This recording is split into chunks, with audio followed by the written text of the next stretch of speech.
The courtroom in Ashwood County buzzed with tension, the air thick with anticipation and the faint scent of polished wood. 22-year-old Marcus Tate sat at the defendant's table, his hands cuffed, his brown eyes fixed on the floor. His worn-out suit, borrowed from his uncle, hung loosely on his frame, a stark contrast to the polished lawyers around him. Marcus was no stranger to hard times. Raised in a crumbling neighborhood by his grandmother, he'd fought for every scrap of hope. But nothing had prepared him for this.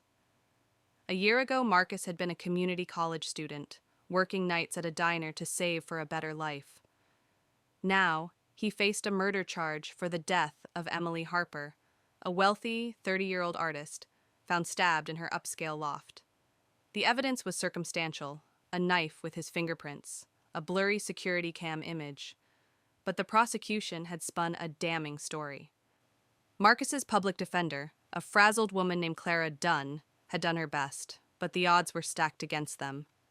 The gallery was packed with reporters, Emily's grieving family, and Marcus's grandmother, Ruth, whose frail hands clutched a rosary. Ruth's faith in Marcus never wavered, but her tired eyes betrayed her fear. As the judge, a stern man named Harold Grayson, entered, Marcus's heart pounded. Today was the verdict, and his life hung in the balance. Clara Dunn, 38, adjusted her glasses, her fingers trembling slightly as she reviewed her notes. She'd taken Marcus's case pro bono, drawn to his quiet resilience and the holes in the prosecution's story. Clara had seen too many young black men railroaded by the system, and though she was overworked, she poured her heart into defending Marcus. But the jury's cold stares and the prosecution's slick narrative had shaken her confidence. The prosecutor, Victor Lang, a 45-year-old with a shark smile, stood confidently, his tailored suit gleaming under the courtroom lights. Lang had built his career on high-profile convictions, and Marcus was his latest trophy. He'd painted Marcus as a desperate thief who'd broken into Emily's loft, killed her in a panic, and fled. The knife, found in an alley near Marcus's apartment, sealed the deal, or so Lang claimed. Marcus's grandmother, Ruth, whispered prayers, her voice a soft anchor in the storm. She'd raised Marcus since he was 5, after his parents died in a car crash. Ruth had taught him to dream big, to stay honest, but she knew the world didn't always reward goodness. As the jury filed in, her grip on the rosary tightened, her hope a fragile thread. Judge Grayson cleared his throat, his gavel resting on the bench like a guillotine. "Ladies and gentlemen, have you reached a verdict?" he asked, his voice booming. The jury foreman, a middle-aged woman with pinched lips, stood. "We have, Your Honor." Marcus's stomach churned, his breath shallow. Clara placed a hand on his arm, her touch steady but tense. The foreman handed the verdict to the bailiff, who passed it to Grayson. The judge's face was unreadable as he unfolded the paper. Marcus glanced at Ruth, whose eyes met his with fierce love. He wanted to tell her he was sorry, not for a crime he didn't commit, but for the pain she'd endured. The courtroom fell silent, every eye on Grayson. "We, the jury, find the defendant, Marcus Tate, guilty of murder in the first degree," Grayson read, his voice flat. A gasp rippled through the gallery. Ruth's rosary slipped from her hands, beads scattering across the floor.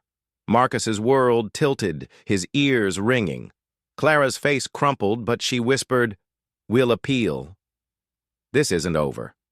Lang smirked, already envisioning his next headline. Marcus sat numbly as the gallery erupted in whispers. Emily's parents, seated behind Lang, clung to each other, tears streaming down their faces.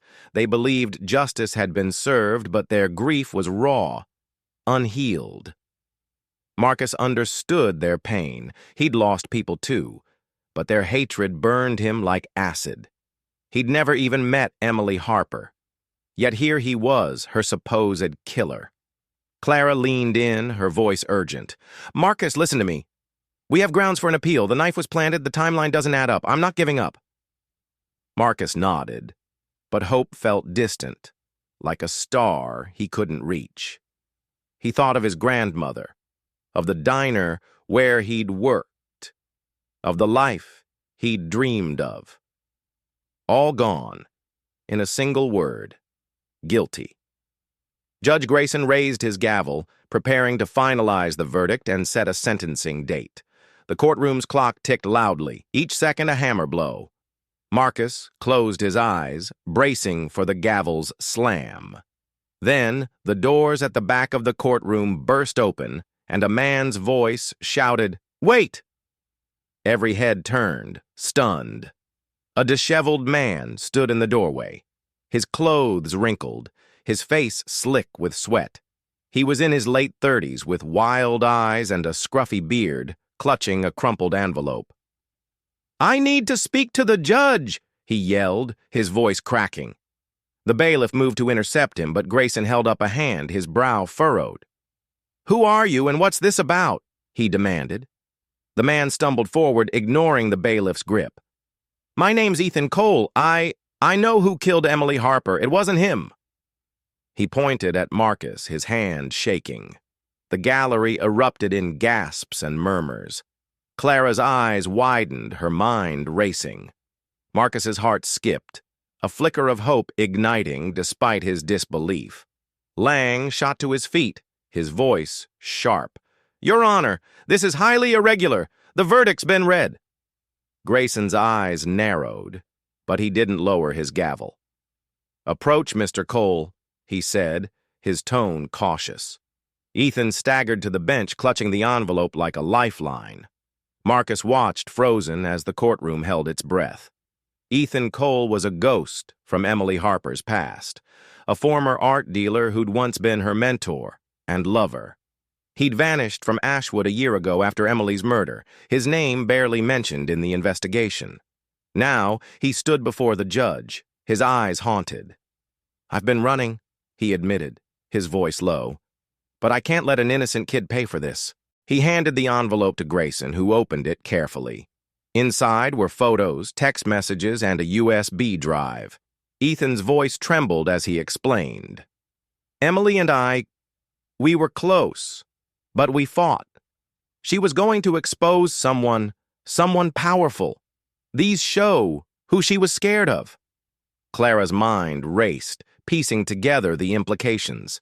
Could this be the break they needed? Grayson's face darkened as he skimmed the contents. "This is serious, Mr. Cole. Why come forward now?" Ethan's eyes darted to Marcus, then back to the judge. "I saw the trial on the news. I thought I could stay hidden, but he's just a kid. I couldn't live with it." Ruth's prayers resumed, her voice a whisper of hope. Lang's composure cracked, his voice rising. "Your Honor, this is a stunt. This man's a nobody and his evidence is unverified," Clara countered, her voice fierce. "If there's even a chance this exonerates my client, we have to hear him out." The gallery buzzed, reporters scribbling furiously. Marcus's eyes locked on Ethan, searching for truth in his frantic demeanor. Grayson banged his gavel lightly, silencing the room. "I'll review this in chambers. Mr. Cole, you're in custody until we verify your claims. Mr. Tate, remain here." Marcus's cuffs clinked as he nodded, his heart pounding. Clara squeezed his shoulder, whispering, "This could change everything." But doubt gnawed at her. Ethan's story was explosive. But was it too late? Ethan was led away by the bailiff, his eyes meeting Marcus's briefly. There was guilt there, raw and deep, but also resolve. Marcus didn't know what to feel, gratitude, suspicion, or fear that this was another cruel twist. Ruth's rosary beads lay scattered on the floor, a silent testament to her faith. In chambers, Grayson plugged the USB drive into a laptop, his clerk and attorneys present. The drive contained audio files. Emily's voice, trembling but clear, detailing threats from a man named Richard Vaughn, a prominent Ashwood developer. "He's got everyone in his pocket," Emily said. "If I go public, he'll kill me." The texts and photos showed Vaughn with Emily, his face twisted in anger. Clara's pulse quickened. Vaughn was a titan in Ashwood, funding campaigns and owning half the skyline. His name had never surfaced in the investigation, despite Emily's loft being in one of his buildings. Lang's face paled, his confidence shaken. This could be fabricated, he insisted, but his voice lacked conviction. Grayson's eyes were steely. We'll authenticate this. If it's real, we've got a miscarriage of justice on our hands. He ordered Ethan held for questioning and the evidence sent for immediate analysis. Clara felt a surge of hope, but also dread. Vaughn's reach was long, and exposing him would be dangerous. Back in the courtroom, Marcus sat with Clara, the wait agonizing. Reporters swarmed outside, their cameras flashing through the windows. Ruth approached the defendant's table, her hands trembling as she touched Marcus's face. "God's working, baby," she whispered. Marcus nodded, his throat tight. "I love you, Nana," he said, his voice breaking. Clara's phone buzzed, a text from a colleague who dug into Ethan Cole. He'd been Emily's partner in an art gallery that collapsed after a shady deal with Vaughn. Ethan had fled town, rumored to be in debt to dangerous people. Clara's mind raced. Was Ethan's return heroic, or was he saving his own skin? The bailiff returned, announcing Grayson's re-entry. The judge's face was grim, the envelope in his hand. Marcus's heart pounded as Grayson spoke. "I've reviewed preliminary findings. The evidence warrants a stay of sentencing pending further investigation." The gallery gasped, Lang's face reddening. Marcus exhaled, hope flickering like a candle in the wind. Grayson continued, his voice measured. "Mr. Tate will remain in custody, but I'm ordering an emergency hearing to examine Mr. Cole's claims. Mr. Lang, Ms. Dunn, prepare your arguments."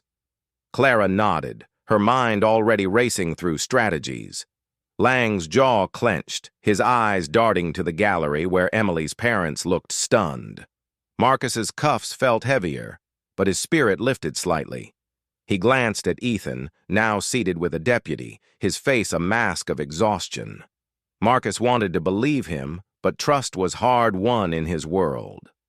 Ruth's voice broke through his thoughts, soft but firm. "You hold on, Marcus. Truth's coming." Outside, the media frenzy grew. Hashtags like #FreeMarcus and #WhoKilledEmily trending. Tasha, Marcus's best friend from the diner, stood among the crowd, her phone live streaming. "My boy's innocent!" she shouted, her voice raw. The world was watching, and Ashwood's secrets were unraveling. That night, Clara burned the midnight oil, pouring over Ethan's evidence. The audio was chilling. Emily's fear palpable, Vaughn's name a recurring shadow. Clara cross-referenced the texts with Emily's phone records, obtained months ago. They matched, but the police had never pursued Vaughn. Why? Clara's gut twisted. Vaughn's money had silenced too many. In his cell, Marcus lay awake, the fluorescent lights buzzing overhead. He thought of Emily, a woman he'd never known, yet whose death had derailed his life. He wondered about Ethan. Why risk everything now? Marcus's faith, like Ruth's, was tested, but he clung to her words. Truth's coming. He prayed she was right. Ethan, in a holding cell nearby, stared at the ceiling. He'd spent a year hiding, haunted by Emily's death and his own cowardice. Coming forward was his last shot at redemption. But Vaughn's allies were everywhere. Ethan knew the danger, but Marcus's face, young, scared, innocent, had broken him. He couldn't stay silent. The emergency hearing dawned, the courtroom packed tighter than before. Clara presented Ethan's evidence, her voice steady despite her nerves. Emily Harper feared Richard Vaughn, a man with motive and means to silence her. The prosecution ignored this lead, rushing to convict my client. She played the audio, Emily's voice echoing through the room. Lang countered, his tone slick but strained. This is a last-minute ploy by a desperate defense. Ethan Cole is a disgraced con artist with no credibility. But the jury, recalled for the hearing, shifted uneasily. Emily's parents whispered, their certainty shaken. Marcus watched, his heart a drumbeat of hope and fear. Grayson questioned Ethan directly, his gaze piercing. "Why should we trust you, Mr. Cole?" Ethan's voice was raw. "I loved Emily. I failed her once by running. I won't fail her again." His words hung heavy, and even Lang fell silent. Marcus saw Ruth's rosary in her hands, her prayers a quiet storm. Outside, Tasha's live stream exploded, thousands commenting, "Vaughn's dirty!" and "Justice for Marcus!" The pressure on Ashwood's elite grew, Vaughn's name now public. Clara's colleague sent her a tip. Vaughn was at his penthouse, reportedly shredding documents. Clara relayed this to a detective she trusted, hoping for a warrant. In the courtroom, forensic experts testified, confirming the audio and text's authenticity. The knife, however, remained a puzzle. Marcus's prints were real, but the alley where it was found was near Vaughn's building, not Marcus's apartment. Clara argued it was planted, her voice rising. "Someone framed my client to protect the real killer." Marcus listened, his mind racing. He'd touched a knife at the diner, days before Emily's death. Could it have been stolen? The pieces didn't fit, but Ethan's story gave him hope. Ruth's eyes met his, her faith unwavering. "God's got you," she mouthed, and Marcus clung to that promise. Grayson adjourned for the day, ordering Vaughn subpoenaed. The gallery buzzed, reporters racing to file stories. Emily's parents approached Clara, their faces torn. "If Vaughn did this, we need to know," her mother said, her voice breaking. Clara nodded, her resolve hardening. This wasn't just about Marcus, it was about truth. Marcus was escorted back to his cell, his mind reeling. He thought of Tasha, Ruth, Clara, people fighting for him when he couldn't fight for himself. He'd always been the helper, the one who stayed strong for others. Now he had to trust them to carry him. It was humbling, and it hurt. Ethan, questioned by detectives, revealed more. Emily had discovered Vaughn's money laundering scheme, tied to her gallery's collapse. She'd threatened to go to the FBI. Ethan had begged her to stay quiet, but she wouldn't. "She was braver than me," he said, tears falling. His guilt was a weight Marcus could almost feel. The next day, Vaughn arrived, flanked by lawyers. At 50, he was imposing. Silver hair, sharp suit, eyes like a predator. He denied knowing Emily beyond casual business, his voice smooth. But Clara cross-examined him, her questions razor-sharp. "Why did Emily text about your threats, Mr. Vaughn?" she asked, holding up the evidence. Vaughn's composure slipped, his jaw tightening. "She was unstable, obsessed with me," he claimed. The jury frowned, unconvinced. Clara pressed harder, revealing Vaughn's building had disabled security cameras the night of the murder, a maintenance issue. Lang objected, but Grayson allowed it, his eyes narrowing. Marcus watched Vaughn, a man who'd built an empire on lies. He felt anger, but also pity. Vaughn's power couldn't save him now. Ruth's prayers grew louder, her voice a beacon. Marcus whispered his own prayer, not for freedom, but for Emily's justice. Detectives raided Vaughn's penthouse, finding shredded documents and a burner phone. The phone's texts matched those sent to Emily, threatening her silence. Clara presented this in court, her voice triumphant. "This ties Vaughn directly to the victim, Your Honor. My client was a scapegoat." Lang's case unraveled, his objections weaker. He argued the evidence was circumstantial, but the jury's faces told a different story. Emily's parents wept, their trust in the system shattered. Marcus's heart ached for them. He knew loss, knew the need for answers. Grayson called a recess, his face unreadable. Marcus turned to Clara, his voice low. "Is this enough?" Clara's eyes were fierce. "It's a start. We're not done." She believed in Marcus, and that belief was a lifeline. Ruth's rosary beads, gathered from the floor, gleamed in her hands. That night, Tasha visited Marcus, her energy infectious. "The whole town's talking, man. Vaughn's going down," she said, her smile wide. Marcus laughed, the sound foreign but welcome. "You're too much, Tasha," he said, but her faith bolstered him. She'd always been his hype girl, his sister in all but blood.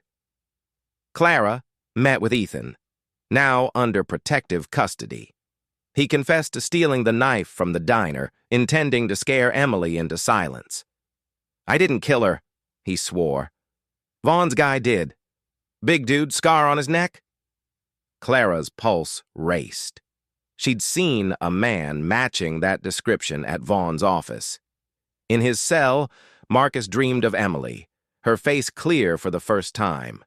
She didn't speak, but her eyes were kind, as if thanking him for fighting. He woke with tears, a strange peace settling over him. Whatever happened, he wasn't alone. The hearing resumed, Clara calling a surprise witness, Lena, Vaughn's former assistant. Pale and nervous, Lena testified that Vaughn had ordered her to disable the cameras and destroy records. "He said Emily was a problem," she whispered, her voice trembling. The gallery gasped, Vaughn's lawyers scrambling. Clara's questions were gentle but relentless. "Did you see anyone else that night, Lena?" Lena nodded, describing a man with a scar, Vaughn's enforcer known as Knox. The jury leaned forward, riveted.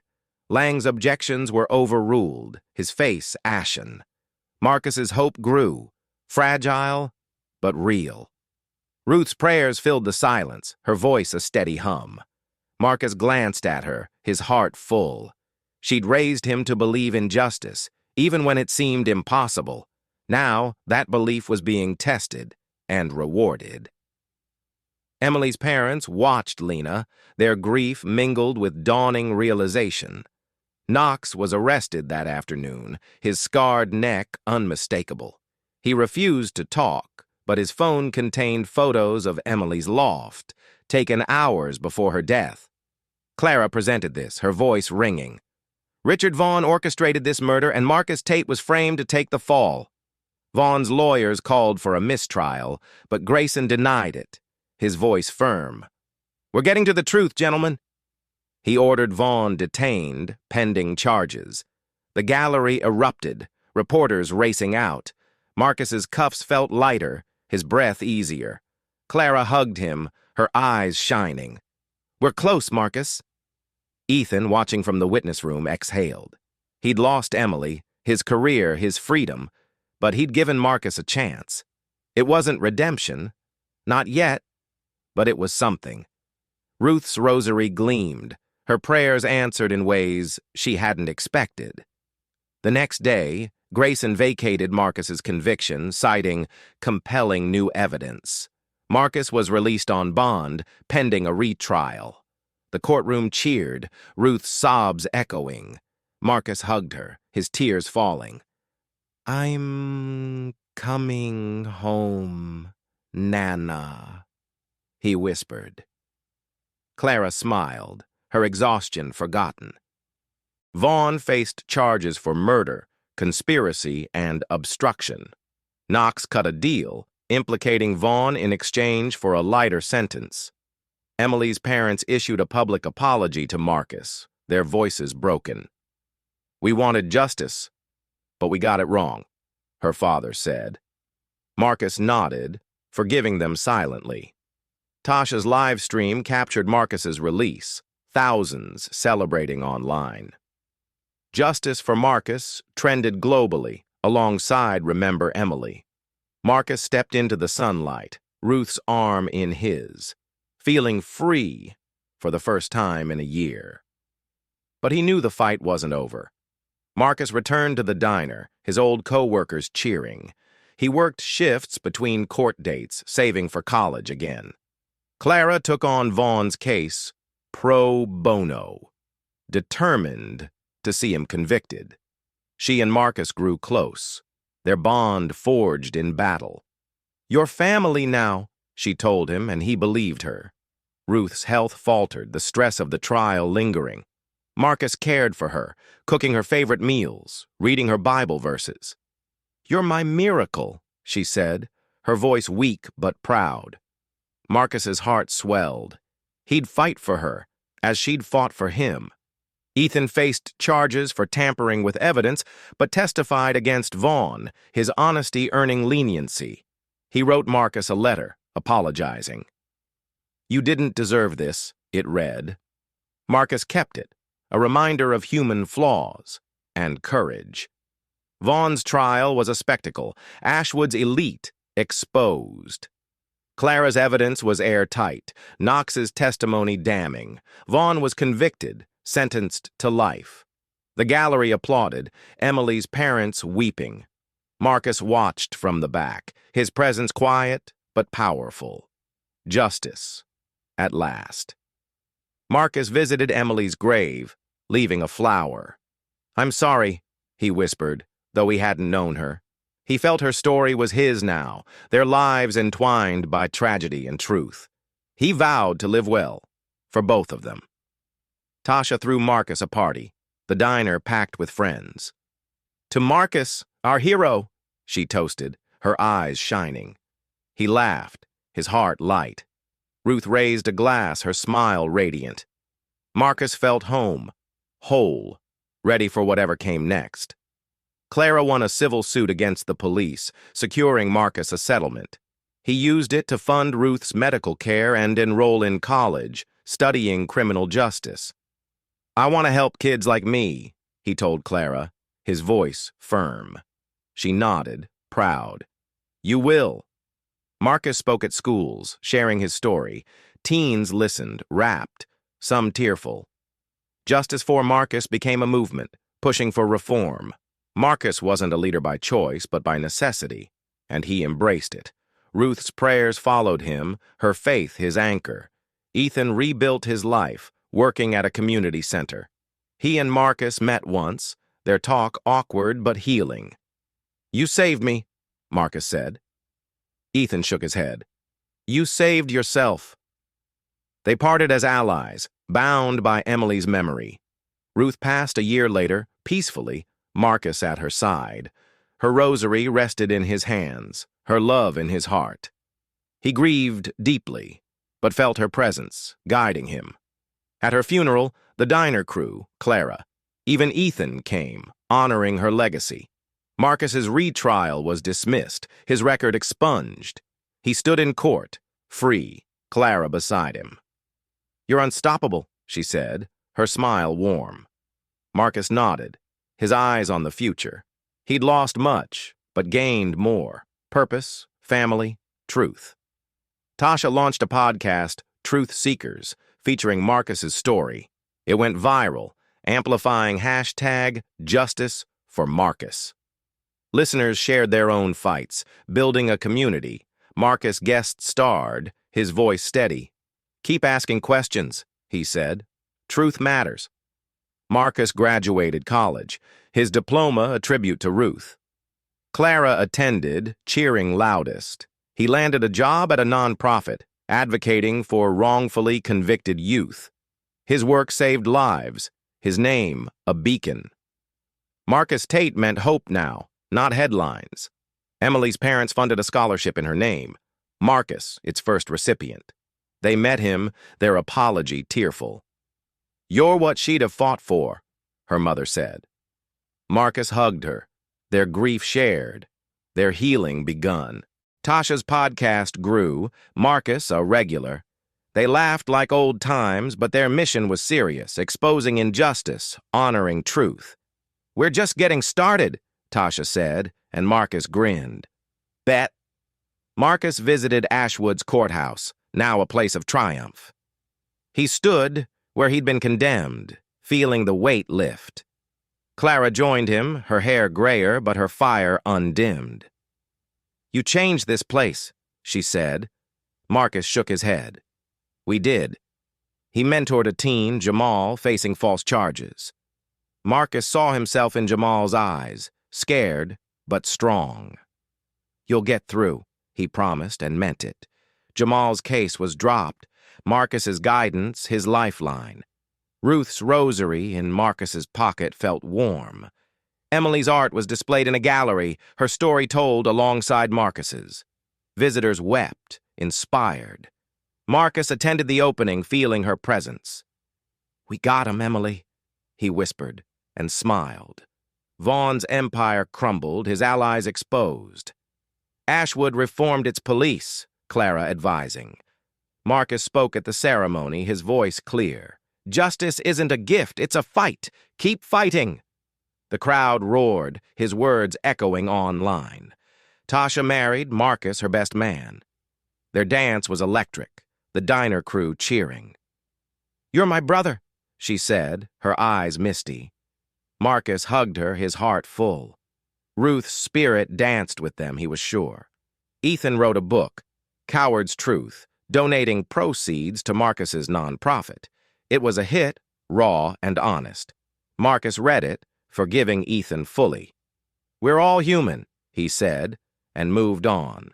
Marcus met Lena, now a teacher at a rally. Their coffee date turned into more, their bond gentle but deep. You're not what I expected, she said, smiling. Marcus laughed. Good. They built a life, Ruth's rosary on their mantle. Clara retired, passing her torch to Marcus. You're the lawyer now, she teased. He wasn't, but he carried her fight. Her visits were frequent, their talks endless. Proud of you, she said, always. Tasha's podcast won awards, Marcus its heart. They interviewed Emily's parents, their story healing. You gave us our daughter back, her father said.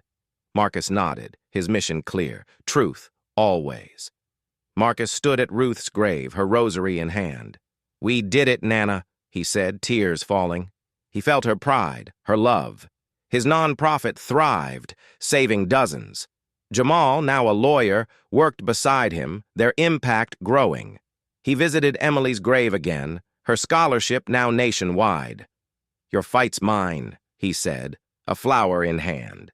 Her story lived, her art inspiring. Marcus felt peace, his purpose unshaken.